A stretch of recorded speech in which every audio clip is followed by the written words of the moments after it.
हर पुमंग में एक पुतंतु फिलामेंट, जिसके सिरे पर एक परागकोश एंथर होता है। परागकोशों के 4 भाग होते हैं, जिन्हें कोष्ठक लोक्यूल्स कहते हैं। इन कोष्ठकों में अर्धसूत्री विभाजन की सहायता से परागकण तैयार होते हैं। उचित समय पर परागकोश फूटकर अंदर से परागकण बाहर आते हैं। जायांग के घटक दल अर्थात स्त्री केसर ये स्वतंत्र रूप में या संयुक्त रूप में हो सकते हैं। प्रत्येक स्त्री केसर जायांग के सबसे निचले भाग में एक अंडाशय होता है। अंडाशय के ऊपर की ओर एक खोखली वर्तिका स्टाइल निकलती है। वर्तिका के ऊपरी सिरे पर एक वर्तिकाग्र स्टिग्मा होता है। अंडाशय में एक या अनेक बीजांड ओव्यूल्स होते हैं। प्रत्येक बीजांड में अर्धगुण सूत्री विभाजन द्वारा भ्रूण कोश एम्ब्रियो सैक तैयार होता है।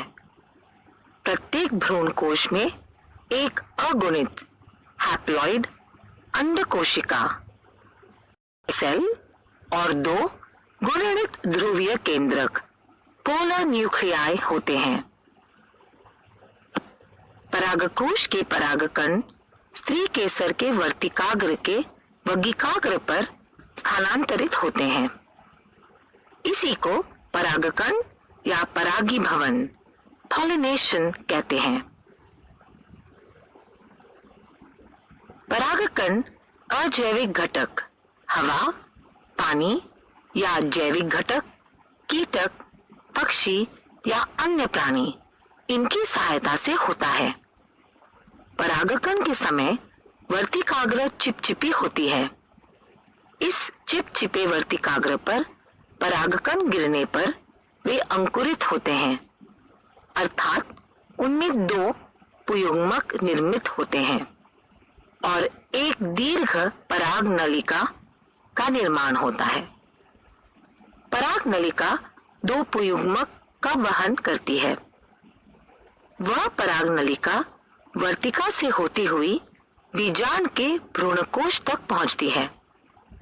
वहां पराग नलिका का अंतिम सिरा फट जाता है और दोनों पुयुग्मक भ्रूणकोश में छोड़ दिए जाते हैं।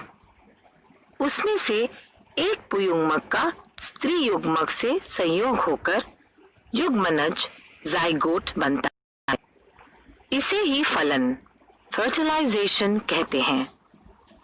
दूसरा पुयुग्मक 2 ध्रुवीय केंद्रकों से संयोग करके भ्रूणकोश एंडोस्पर्म बनता है। इस प्रक्रिया में 2 पुयुग्मक भाग लेते हैं, इसलिए इसे दोहरा फलन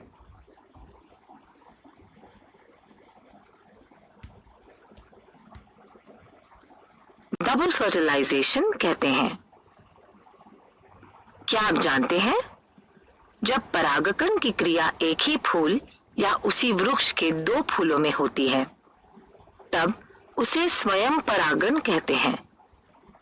जब परागण की क्रिया एक ही जाति के 2 भिन्न वनस्पतियों के फूलों में होती है, तब उसे परपरागण कहते हैं।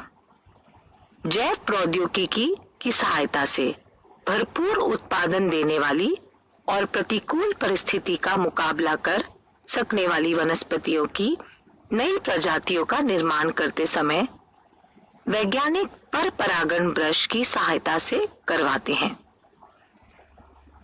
सूचना प्रौद्योगिकी के साथ परागण से संबंधित वीडियो का संग्रह कीजिए और कक्षा में औरों को दिखाइए। करके देखें। किसी भी अनाज के 10-12 दाने बीकर या कांच के ग्लास में बाहर से तुम्हें दिखाई दे, इस प्रकार मिट्टी में रोपित कर दें। रोजाना उसमें पानी डालें और दिखाई देने वाले परिवर्तनों को नोट करिए।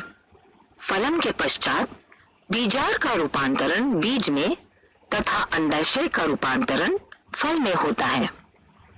फलों के सूखने पर वे फूट जाते हैं, तथा बीज जमीन पर गिर जाते हैं और अनुकूल परिस्थिति में मिट्टी में अंकुरित हो जाते हैं।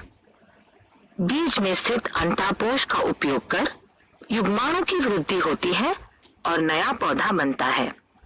इसी को बीजांकुरण कहते हैं।